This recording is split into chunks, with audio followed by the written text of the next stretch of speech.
Hello বন্ধুরা, digital আমির Bangla YouTube চ্যানেলে আপনাদের সকলকেই স্বাগত।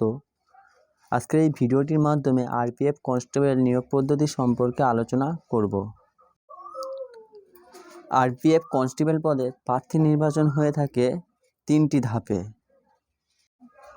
প্রথমে কম্পিউটার ভিত্তিক পরীক্ষা হবে, তারপরে শারীরিক দক্ষতা পরীক্ষা, তারপরে শারীরিক পরিমাপ পরীক্ষা হবে।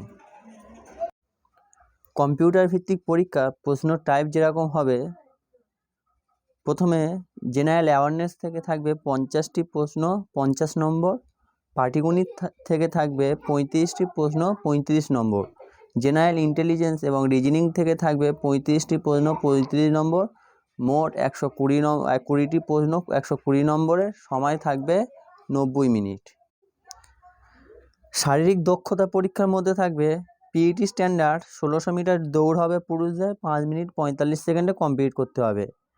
আর মহিলাদের 800 মিটার দৌড় হবে, সেটা কমপ্লিট করতে হবে 3 মিনিট 40 সেকেন্ডে।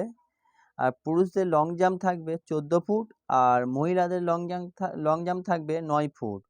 আর পুরুষদের হাই জাম্প থাকবে 4 ফুট, আর মহিলাদের হাই জাম্প থাকবে 3 ফুট।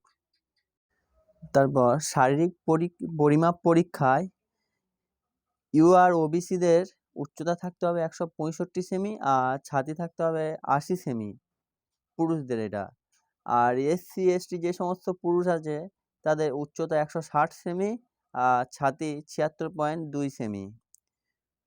গাড়োয়ালিস, গোর্খা, মারাঠা, ডোগরা, কুমাওনিজ এবং সরকার দ্বারা নির্দিষ্ট অন্যান্য বিভাগ, পুরুষ বিভাগে যারা রয়েছে তাদের উচ্চতা থাকতে হবে 163 সেমি, আর ছাতি 80 সেমি।